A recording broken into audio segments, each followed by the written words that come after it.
Hi viewers, welcome back to my channel I World Learn Math Fun. Today's topic is about quadrilaterals. இது வந்து grade 8 CBSE third chapter understanding quadrilaterals second part. Last video போட்டது வந்து first part polygonsனா என்ன அப்படிங்கிறது வந்து first part. Second part வந்து quadrilateral. இன்னைக்கு வந்து quadrilateralனா என்ன? It is a four-sided polygon. அதோட எலமெண்ட்ஸ் என்னெல்லாம்னா 4 sides, 4 angles, 2 diagonals. அதில் 2 diagonals இருக்கும். And the sum of interior angle is 360 degree. Sum of exterior angle is also 360 degree. But last வீடியோவில் சொன்ன மாதிரி sum of interior angle changes depending on the number of sides. இதில் 4 sidesங்கிறதுனால ஃபார்முலாவும் கொடுத்துருந்தேன் n-2 into 180. nங்கிறது number of sides. So இதில் 4 sideங்கிறதுனால 4 minus 2 into 180, that is 2 into 180, 360. So இன்றைக்கி வந்து types, இதில் என்னெல்லாம் டைப்ஸ் இருக்குது அப்படிங்கிறது தான் பார்க்க போகிறோம். இப்போது குவாட்ரிலேட்ரலில் ஃபர்ஸ்ட் வந்து based on the sides which are parallel. இப்போ 2 opposite sides parallel, 2 pairs of parallel sides இருந்ததுன்னா it is called as parallelogram. இப்போ இதில் parallelogram எடுத்தோம்னா opposite sides are parallel. அடுத்தது if it has one pair of parallel sides and the other pairs are non-parallel. அதாவது இப்போ ஒரு 4 சைடில் 2 sides மட்டும் பேரலாக இருக்கும், மிச்ச 2 சைட்ஸ் வந்து பேரலாக இருக்காது. அதுக்கு பேர் ட்ரப்பீசியம். இது வந்து செகண்ட் டைப்பு. தேர்ட் டைப் வந்து எந்த ஒரு சைடுமே பேரலாக இருக்காது, அதுக்கு பேர் kite. So 3 types based on the parallel sides வந்து first parallelogram, 2 pairs of parallel sides இருக்கும். Second trapezium, 1 pair of parallel sides இருக்கும். கைட்டு தேர்டு ஒன், எந்த சைடுமே பேரலாக இருக்காது. இப்போது பேரலலோகிராம்னு எடுத்துட்டோம்னா அதில் 3 டைப்ஸ் இருக்குது. ஒன்று வந்து square, another one is rectangle and another one is rhombus. அடுத்து ட்ரப்பீசியம்னு எடுத்துட்டோம்னா அதில் 3 டைப்ஸ் இருக்குது. Isosceles trapezium, scalene trapezium, right trapezium. So இப்போ இன்றைக்கி வந்து நம்ம இது பேரலலோகிராமோட ப்ராப்பர்ட்டிஸ் என்ன, ஸ்கொயரோட ப்ராப்பர்ட்டிஸ் என்ன அப்படிங்கிறது ஒன்று ஒன்றா பார்க்க போகிறோம். ஃபர்ஸ்ட் பேரலலோகிராம்னு எடுத்துட்டோம்னா பேரலோகிராமில் ஆல்ரெடி நான் சொன்ன மாதிரி it has 2 pairs of parallel sides. For example இப்போ ஏபிசிடி அப்படின்னு இருந்ததுன்னா AB is parallel to CD, BC is parallel to AD. அதே மாதிரி ஆப்போசிட் சைட்ஸ் ஆர் ஈக்குவல், பேரலாகவும் இருக்கும் ஈக்குவலாகவும் இருக்கும். So AB is equal to CD, AD is equal to BC. அப்படின்னா என்ன அர்த்தம்னா அதோட லென்த் வந்து சேமாக இருக்கும். இப்போ ஏபியோட லென்த்து 5.71 சென்டிமீட்டர்னா சிடியோட லென்த்து 5.71 சென்டிமீட்டர், ஏடியோட லென்த்து 10னா பிசியோட லென்த்தும் 10. இப்போ சைட்ஸ் புரிஞ்சிருக்கும். நெக்ஸ்ட்டு வந்து டயகனல்ஸ் எடுத்துக்கிறோம். இதில் டயகனல்ஸ் வந்து 2 டயகனல் இருக்கும். But both the diagonals are not equal but it bisects each other. அப்படின்னா என்ன அர்த்தம்னா ஒரு டயகனல் இன்னொரு டயகனலை ஈக்குவலாக 2 போர்ஷன்ஸாக கட் பண்ணும். ஃபார் எக்ஸாம்பிள் இப்போ இதில் பிடியோட டயகனல் வந்து 12.62 சென்டிமீட்டர் அப்படின்னா இப்போ இந்த டயகனல் வந்து 2 டயகனலும் ஐயில் மீட் பண்ணுது இல்லையா, அப்போ PI is equal to IT. அதாவது பிஐயோட மெஷரும் 6.31, ஐடியோட மெஷரும் 6.31. அதே மாதிரி ஏஐயோட மெஷர் 5.15னா ஐசியோட மெஷரும் 5.15. இதுதான் 2 diagonals bisect each other. அதான் இதோட ப்ராப்பர்ட்டி. நெக்ஸ்ட்டு வந்து ஆங்கிள்ஸ் வந்து ஆப்போசிட் ஆங்கிள்ஸ் ஆர் ஈக்குவல். அதாவது இப்போ பியோட ஆங்கிள் 76.64 டிகிரினா டியோட ஆங்கிள் 76.64. நான் ஆல்ரெடி சொல்லியிருக்கேன் ஆப்போசிட்னா ஆப்போசிட் அந்த மீனிங் தெரியும், அட்ஜசன்ட்னா பக்கத்து பக்கத்தில். ஸோ சியோட ஆங்கிள் ஏயோட ஆங்கிளுக்கு ஈக்குவலாக இருக்கும். அதே மாதிரி பியோட ஆங்கிளும் சியோட ஆங்கிளும் sum of adjacent angles make 180 degree. அதாவது B and C angle add பண்ணால் 180 டிகிரி இருக்கும். அதாவது சி அண்ட் டிஎன் ஆட் பண்ணால் 180 இருக்கும். அதே மாதிரி டி அண்ட் ஏ ஆட் பண்ணால் 180 இருக்கும், ஏ அண்ட் பி ஆட் பண்ணால் 180 இருக்கும். ஸோ மறுபடியும் ஒரே ஒரு தரம் இதோட ப்ராப்பர்ட்டிஸ் எல்லாம் சொல்லிடுறேன். Opposite sides are parallel and equal, diagonals are not equal and bisects each other. அடுத்து opposite angles are equal, sum of adjacent angles make 180 degree. இதுதான் parallelogram-ஓட ப்ராப்பர்ட்டி. இப்போ வந்து parallelogram-க்கு கீழே இருக்கிற ஃபர்ஸ்ட்டு ஸ்கொயர் பற்றி பார்த்துடலாம். ஸ்கொயருங்கும் போது நம்மளுக்கு எல்லாருக்குமே தெரியும் ஆல் சைட்ஸ் ஆர் ஈக்குவல், அதே மாதிரி ஆப்போசிட் சைட்ஸ் ஆர் parallel. இப்போது ஸ்கொயரு, ரெக்டாங்கிள், ராம்பஸ் எல்லாமே parallelogram ப்ராப்பர்ட்டியை சாட்டிஸ்ஃபை பண்ணும். அதனால தான் these 3 comes under the parallelogram. இப்போது இதில் வந்து ஆல் சைட்ஸ் ஆர் ஸ்கொயரில் all sides are equal, opposite sides are parallel, இதில் all angles are equal. But parallelogram ப்ராப்பர்ட்டியில் ஆப்போசிட் ஆங்கிள்ஸ் ஆர் ஈக்குவல், அந்த ப்ராப்பர்ட்டி இது சாட்டிஸ்ஃபை பண்ணுது. ஸோ இதில் வந்து all angles are equal and each makes 90 degree and diagonals bisect each other at 90 degree and it bisects the angle also. அப்படின்னா என்ன அர்த்தம்னா, இப்போ இந்த டயகனல் ஏசின்னு இருக்கு இல்லையா, AC bisects DP. So OA is equal to OC, OB is equal to OD. அதே மாதிரி இட் பைசெக்ட்ஸ் தி ஆங்கிள்னா என்ன அர்த்தம்னா, இப்போ ஏ ஆங்கிள் இருக்கு இல்லையா, ஏ angle 90 degree square. It bisects the angle na, இப்போ OAB எடுத்துட்டோம்னா that will be equal to OAD. அதாவது OAB வந்து 45 டிகிரி, OAD வந்து 45 டிகிரி. இதுதான் bisects the angle ன்னு அர்த்தம். இப்போ புரியும்னு நினைக்கிறேன், மறுபடியும் சொல்கிறேன். All sides are equal, opposite sides are parallel, all angles are equal and make 90 degree, diagonals are equal and bisects each other at 90 degree and the diagonals bisects the angle also. இப்போது இந்த square, rectangle, rhombus இந்த 3 எடுத்துட்டாலுமே ஒரு சின்ன சின்ன difference தான் இருக்கும். இப்போ அடுத்து ரெக்டாங்கிளோட ப்ராப்பர்ட்டிஸ் கடைசியாக நான் வந்து அந்த கம்பேரிசனோட போடும்போது உங்களுக்கு இன்னும் நல்லா புரியும். இப்போ ரெக்டாங்கிள் எடுத்துட்டோம்னா ஆல் சைட்ஸ் வந்து இதில் வந்து ஈக்குவலாக இருக்காது, ஒன்லி ஆப்போசிட் சைட்ஸ் மட்டும்தான் ஈக்குவலாக இருக்கும். ஸோ இதுதான் வந்து ஸ்கொயருக்கும் ரெக்டாங்கிளுக்கும் உள்ள டிஃப்ரென்ஸு.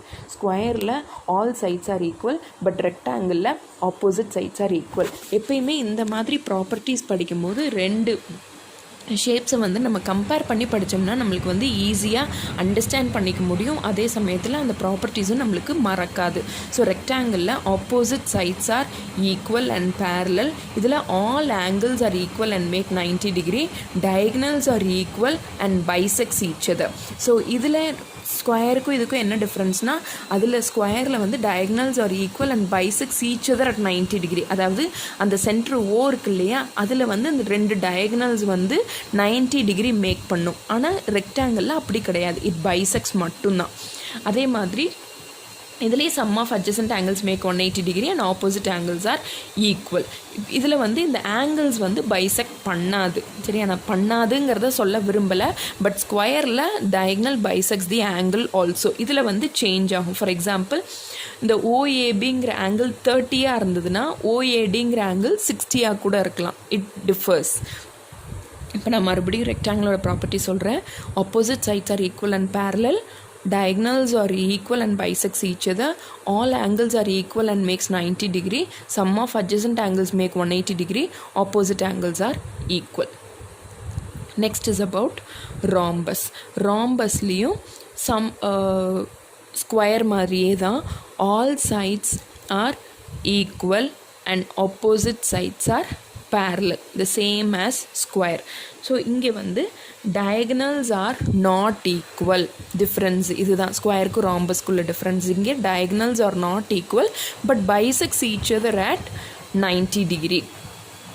அதே மாதிரி sum of adjacent angles make 180, opposite angles are equal. இந்த diagonals வந்து it bisects the angles also. இதுலேயே angles வந்து டிஃபராக இருக்கும், சரியா? இதுதான் ஸ்கொயருக்கும் ராம்பஸ்க்குள்ள வித்தியாசம். ஸ்கொயரில் வந்து all angles make 90 degree, but ராம்பஸில் it does not make 90 degree. The angle differs but opposite angles are equal. இதை மட்டும் நல்லா ஞாபகம் வச்சுக்கோங்க. நெக்ஸ்ட் வந்து ட்ரப்பீசியம்க்கு போகிறோம். ட்ரப்பீசியம்னா என்ன? It has only 1 pair of parallel sides, சரியா?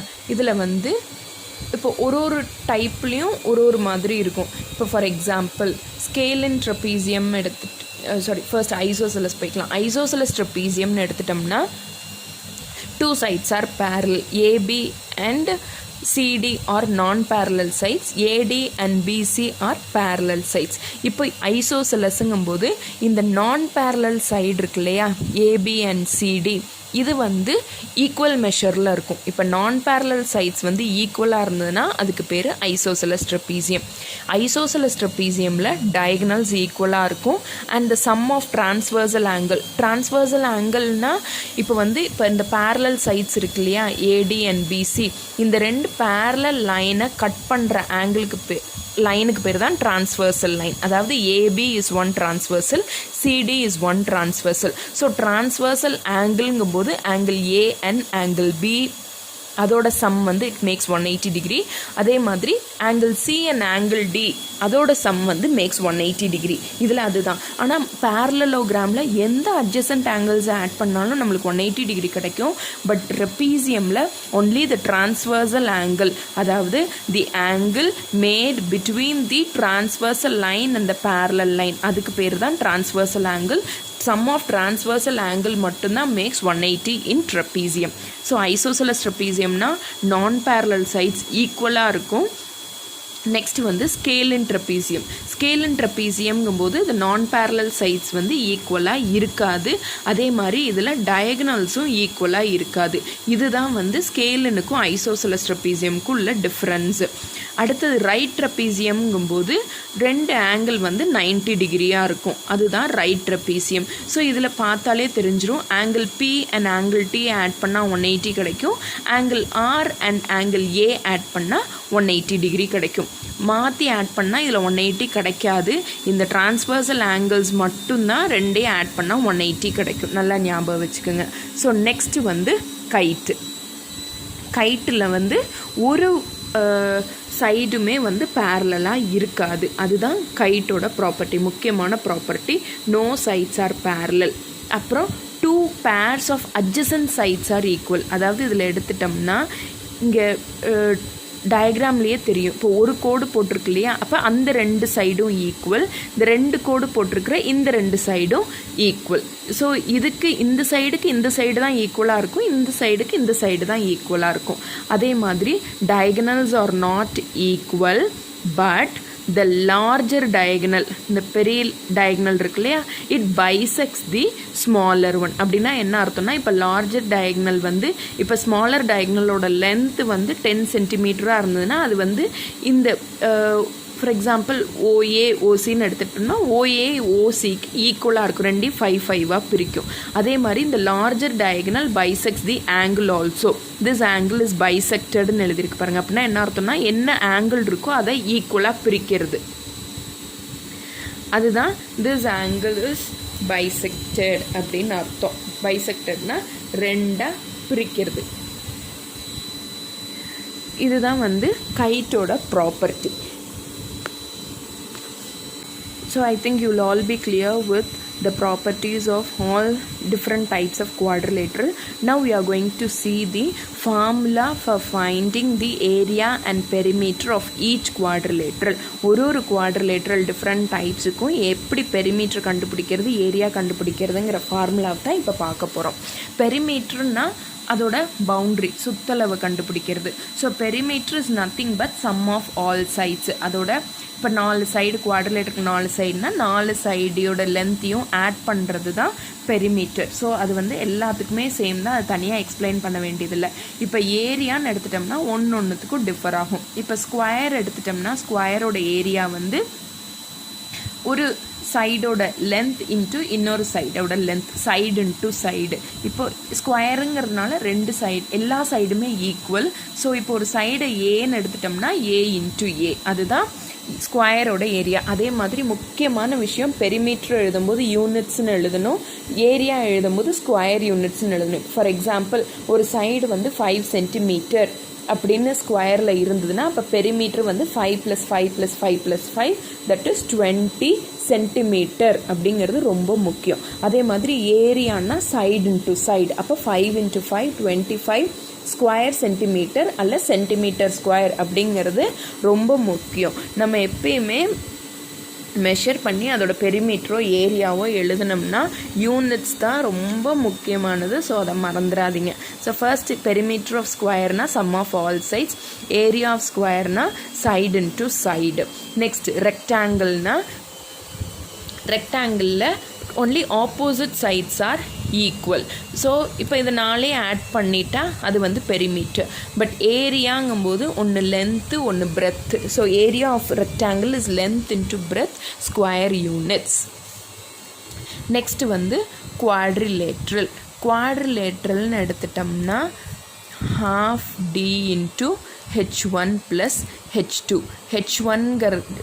Dங்கிறது ஒரு diagonal, h1ங்கிறது perpendicular height from diagonal to one side and h2ங்கிறது perpendicular height from diagonal to the other side. இப்போ இந்த டயக்ராம்லேயே உங்களுக்கு பார்த்தாலே புரியும் டீனா என்ன. டீங்கிறது டயக்னல் எல்லாருக்குமே தெரியும், இந்த லைன் ஜாயினிங் தி டூ நான் கான்சிக்யூட்டிவ் வெர்டிசஸ். h1ங்கிறது அந்த டீலேருந்து வரக்கூடிய பெர்பெண்டிகுலர் ஹைட்டு. இன்னொரு h2ங்கிறது டீலேருந்து போகக்கூடிய இன்னொரு சைடுக்கு பெர்பெண்டிகுலர் ஹைட். அதுதான் h2. ஸோ குவாட்ரிலேட்ரலுக்கு ஃபார்முலா வந்து half d into h1 plus h2. Next parallelogram area வந்து பேஸ் இன்ட்டு ஹைட்டு. ஹைட்டுங்கிறது இப்போ ஒரு சைட்லேருந்து ஆப்போசிட் சைடுக்கு போகக்கூடிய பெர்பெண்டிகுலர் ஹைட், அதுதான் பேஸ் இன்ட்டு ஹைட்டு. நெக்ஸ்ட்டு வந்து ராம்பஸோட ஏரியா வந்து half into d1 into d2. as we all know ரெண்டு டயக்னல்ஸோட லென்த்தும் டிஃபராக இருக்கிறதுனால ரெண்டு டயக்னலையும் மல்டிப்ளை பண்ணி அதை 2ஆல் டிவைட் பண்ணால் we will get the area of rhombus. Next வந்து ட்ரப்பீசியமோட ஏரியா ஃபார்முலா வந்து h/2 into a plus b. h is the height and a and b are length of the parallel sides. இதில் parallel sides மட்டும்தான் பார்க்கணும், நான் parallel sides வந்து பார்க்க வேண்டியதில்லை area கண்டுபிடிக்கும் போது. நெக்ஸ்ட் வந்து கைட்டுக்கும் ராம்பஸ் மாதிரியே தான் ஏரியாவுக்கு formula half into d1 into d2. அதை மல்டிப்ளை பண்ணாலே உங்களுக்கு வந்து கைட்டோட ஏரியா கிடச்சிரும். I think you all be clear with how to find the perimeter and area using the formula. If you have any doubt, please post your questions in the comment section. இந்த video பிடிச்சிருந்தது, யூஸ்ஃபுல்லாக இருந்ததுன்னு நினச்சிங்கன்னா comment பண்ணுங்கள், like பண்ணுங்கள், share பண்ணுங்கள், subscribe பண்ணுங்கள். ஏதாவது டவுட் இருந்ததுன்னா மறக்காமல் கமெண்ட் பாக்ஸில் போடுங்க. நான் கண்டிப்பாக அதையே ரெக்டிஃபை பண்ண ட்ரை பண்ணுறேன். Thank you friends.